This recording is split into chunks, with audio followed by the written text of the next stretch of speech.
Assalamualaikum warahmatullahi wabarakatuh. Bismillahirrahmanirrahim. Alhamdulillahirabbil alamin. Assalatu wassalamu ala sayyidina Muhammadin wa ala alihi wa ashabi ajmain amma ba'd. Saudara-saudara yang berbahagia, alhamdulillah pada kesempatan kali ini kita bisa bertemu dan mudah-mudahan kita senantiasa mendapat perlindungan dari Allah Subhanahu wa taala. Amin amin ya robbal alamin. Untuk saat ini kita akan membahas tentang konsep baik dan buruk atau kriteria tentang baik dan buruk.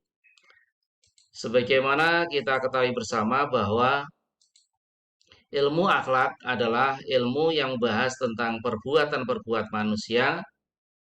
Untuk selanjutnya perbuatan itu dikategorikan perbuatan yang baik atau perbuatan yang buruk.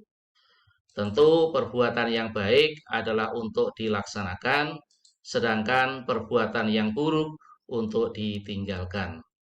Saat ini kita akan membahas tentang kriteria baik dan buruk menurut berbagai aliran. Namun sebelumnya kita akan membahas tentang pengertian baik atau al-khair atau al-hasanat. Baik atau al-khair adalah sesuatu yang sudah mencapai kesempurnaan. Kemudian baik pula bisa diartikan sesuatu yang memiliki nilai kebenaran atau nilai yang diharapkan. Baik juga bisa diartikan sebagai sesuatu yang berhubungan dengan luhur, bermartabat, menyenangkan, dan disukai manusia.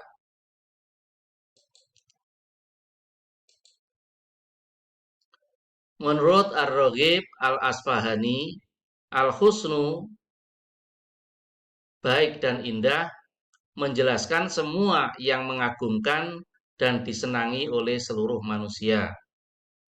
Kemudian al-husnu atau al-hasanah adalah kenikmatan yang dirasakan menyenangkan, kenikmatan fisik dan jiwa yang bersumber dari kehidupan setiap orang.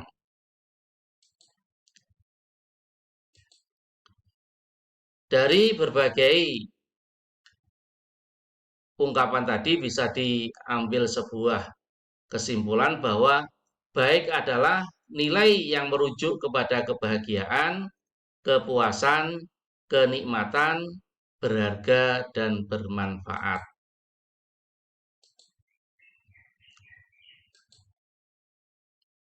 Kemudian buruk atau asyar atau al-qabih adalah perbuatan, tindakan, sikap, dan perilaku yang dibenci oleh semua orang, ditolak oleh akal sehat dan nurani, serta dinyatakan cacat oleh pikiran jernih dan bening.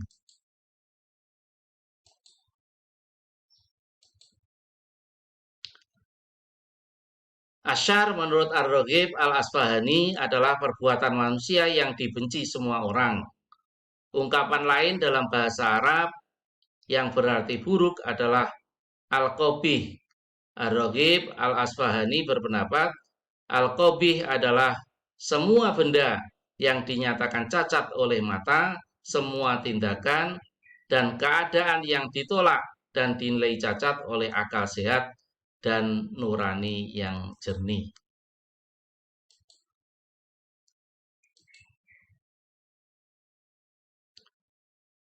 Pengertian baik dan buruk di atas bersifat subjektif, relatif, tergantung individu yang menilainya, serta tergantung dari kriteria yang dijadikan sebagai pedoman untuk menilai sebuah perbuatan. Apakah perbuatan itu perbuatan yang baik atau yang buruk? Berikut ini kita akan membahas tentang kriteria baik dan buruk menurut berbagai aliran. Yang pertama, menurut aliran sosialisme. Menurut aliran ini, baik dan buruk ditentukan berdasarkan adat istiadat yang berlaku dan dipegang teguh oleh masyarakat. Orang yang mengikuti dan berpegang teguh pada adat dipandang baik, dan orang yang menentang dan tidak mengikuti adat istiadat dipandang buruk, dan kalau perlu dihukum secara adat. Ini menurut sosialisme. Kemudian baik dan buruk menurut aliran hedonisme. Inti dari paham ini yaitu perbuatan yang baik adalah perbuatan yang banyak mendatangkan kelezatan, kenikmatan, dan kepuasan nafsu biologis. Aliran ini tidak mengatakan bahwa semua perbuatan mengandung kelezatan, melainkan ada pula yang mendatangkan kepedihan. Dan apabila ia disuruh memilih manakah perbuatan yang harus dilakukan, maka yang dilakukan adalah yang mendatangkan kelezatan atau kenikmatan atau kepuasan.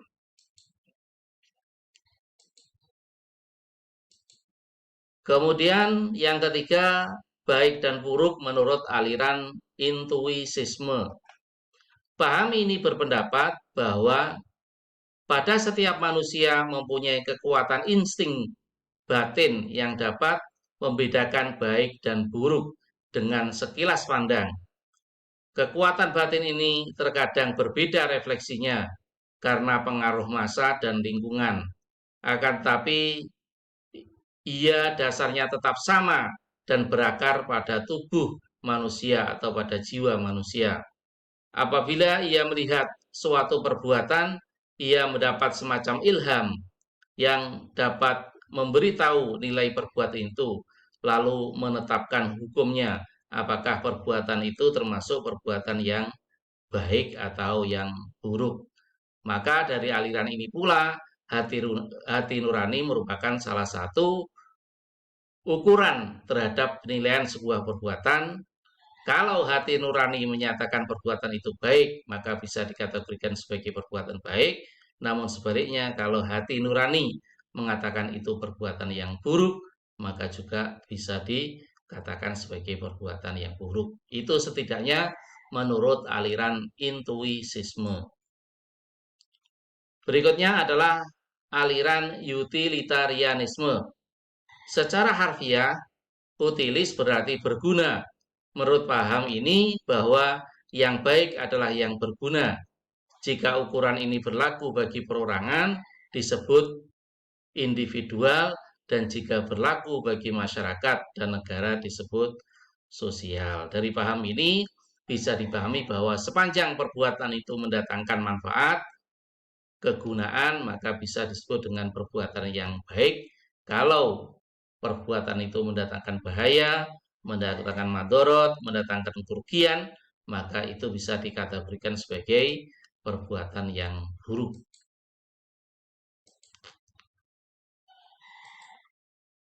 Yang kelima, aliran vitalisme.